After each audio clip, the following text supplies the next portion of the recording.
Welcome back. In the last session, we just begun with the new area, leverage ratio. We discussed what is meant by leverage ratio, its concept, why we are using that ratios in the business, and there are two types of leverage ratios: operating leverage ratios as well as financial leverage ratio. And previously, we were discussing about operating leverage ratio. So let's discuss about the further ratios. Financial leverage or financial leverage ratio. It is one of the ratio that comes under leverage ratio.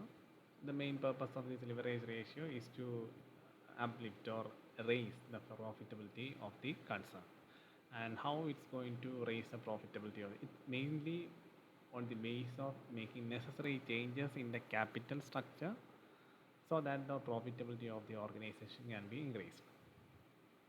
The financial leverage is also known as trading on equity, and it is the use of more debt in the capital structure. More debt, because capital consists of two types of fund: owned fund and borrowed fund. The other name of borrowed fund is debt. So leverage ratio mainly emphasizes on using borrowed funds in the capital structure in order to increase the return to equity shareholders. We will discuss about that part.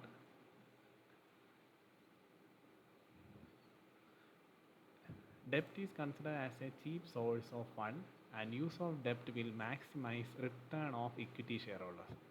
This is called trading on equity. Okay, first of all, the term trading on equity. It's another term of financial leverage. Remember, it's another term of financial leverage. These two terms are used synonymously.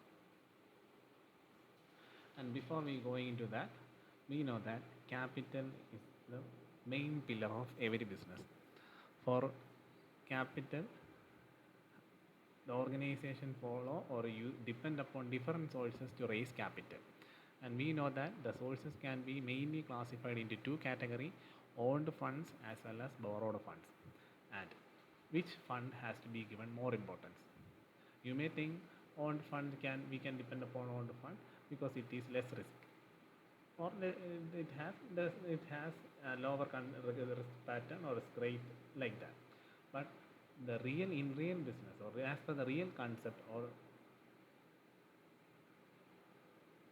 on the basis of this financial leverage concept, one should always depend mainly on debt capital or borrowed funds. And the method or the concept of depending upon this debt capital is known as financial leverage or trading on equity. And how this increases the returns of equity shareholders. Just remember, I will just understand this example. Imagine I am a businessman.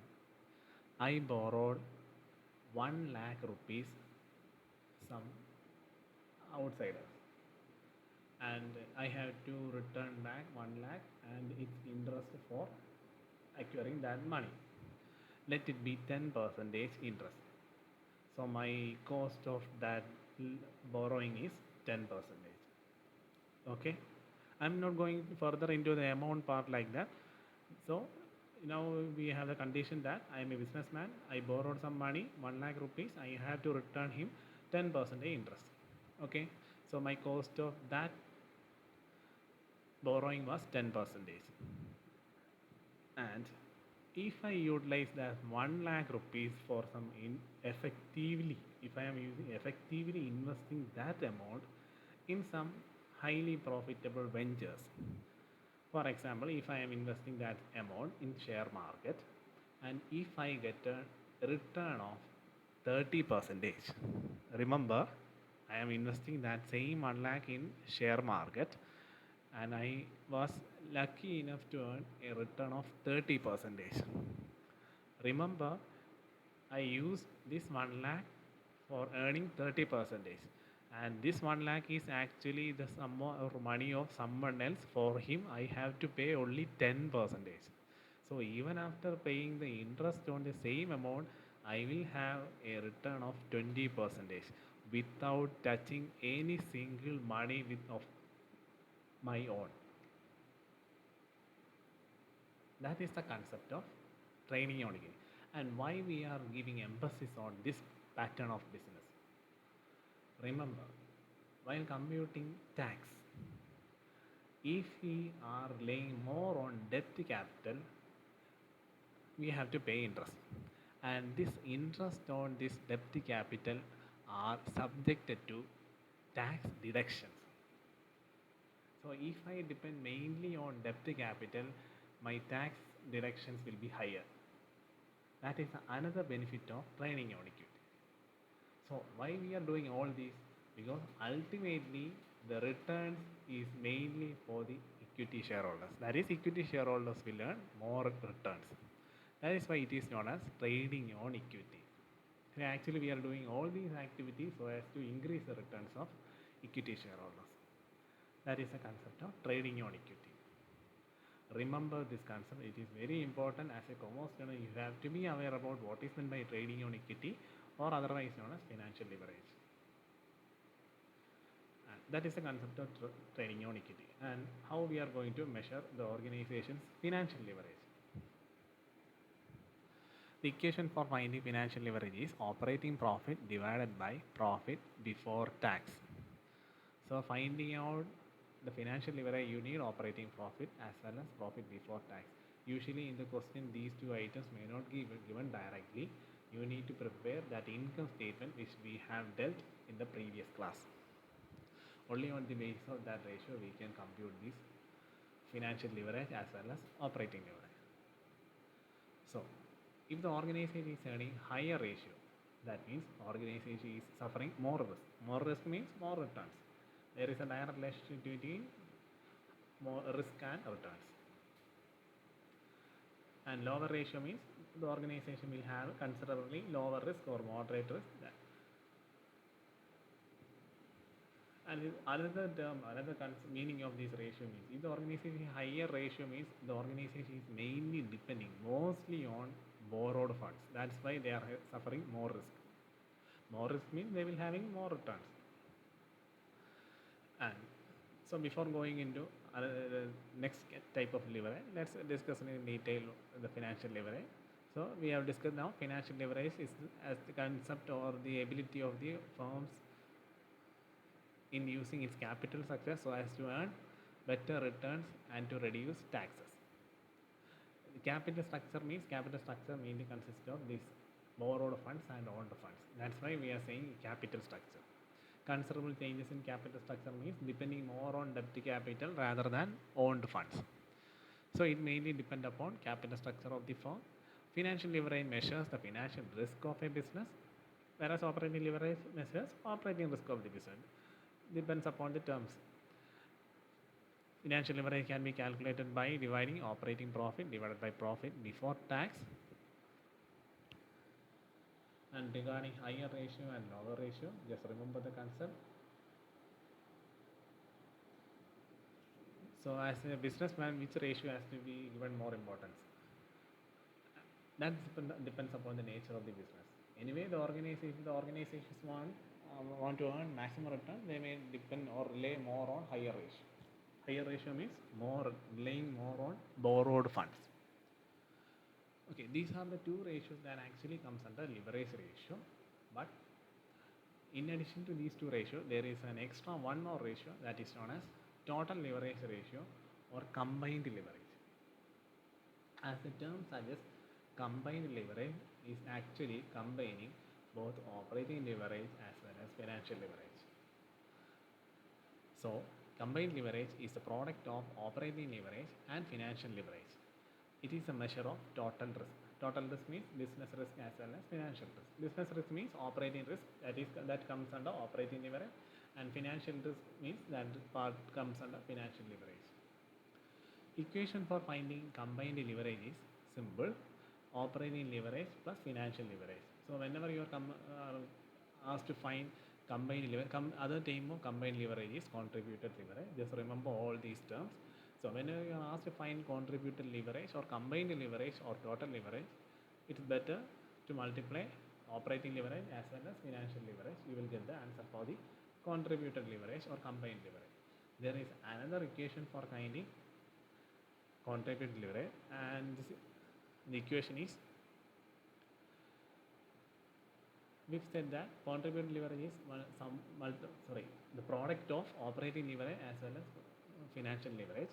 We know that the equation for operating leverage is contribution by earnings before interest and tax. I think in the theory or in the notes it is written operating profit. We know the other name of operating profit is earnings before interest and tax. So operating leverage equation is contribution by earnings before interest and tax, and financial leverage is earnings before interest tax divided by earnings before tax. And here these two items are similar, so we can cross cancelling these two items, you will get finally contribution divided by earnings before tax.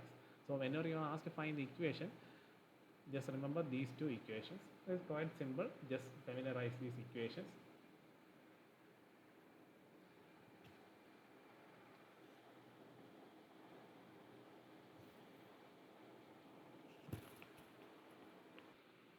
Let's deal with some of the cases that comes under operating leverage as well as financial leverage and combined leverage.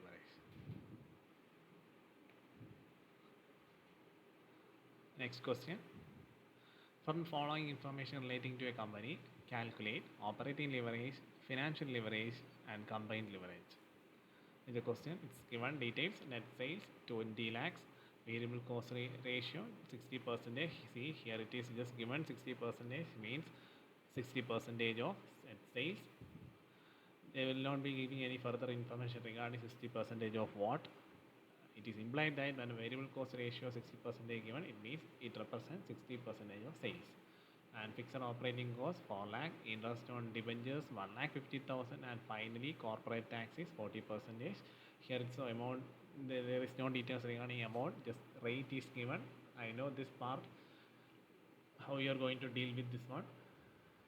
Okay, so before going into what is meant by operating leverage or financial leverage or combined leverage, you need to prepare the income statement, because for finding out these leverages you need operating profit or earnings before interest and tax. Next one, contribution, and finally earnings before tax. So in order to find all these items, because those items are not given in the question, so you need to prepare the income statement in order to find those items, then only you can find the ratios of these three categories. So first one, sales, it's already given in the question. From sales you need to deduct variable cost. In the question it is said that variable cost is 60%. So if we deduct variable cost, 60% is already given, 60% of 20 lakhs. So you will get variable cost is 12 lakhs, that is 60% of sales. From sales, if you deduct variable cost, you will get contribution. Remember the term contribution, that is 8 lakhs.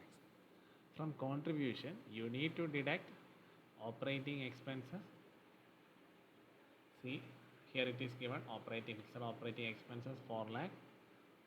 So if you deduct operating expenses, otherwise known as operating cost 4 lakhs, you will get 4 lakh, that is earnings before interest and tax. Remember, while taking operating cost, never ever take interest on debentures within this amount. From earnings before interest and tax, you need to deduct other expenses like interest on debentures, non-operating expenses. So if you deduct interest, you will get 2,50,000, which is otherwise known as earnings before tax.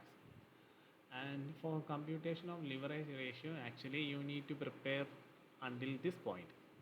And for the computation part, it is given for corporate tax is certain percentage. For computation of leverage, you doesn't need any tax rate or computation of tax or earnings after tax, because we are dealing only till this point, earnings before tax.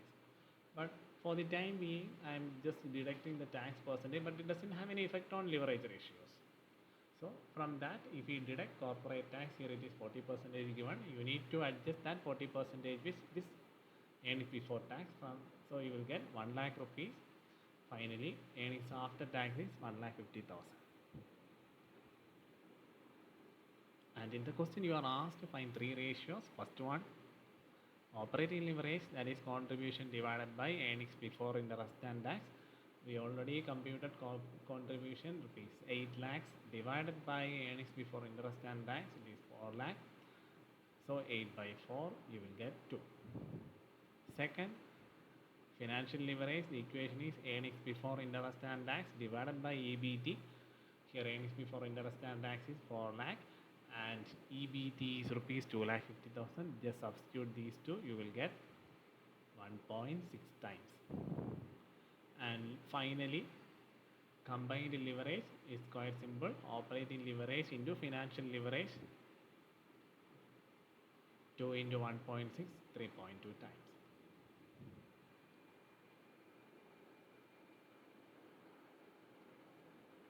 So this is how a leverage ratio computation works. Just go through the statement which we have dealt in the previous sessions and familiarize with financial leverage equations as well as operating leverage equation. It's quite simple. Just go through it. If you have any doubts, just contact me. We will discuss about the further cases in the coming sessions. That's all.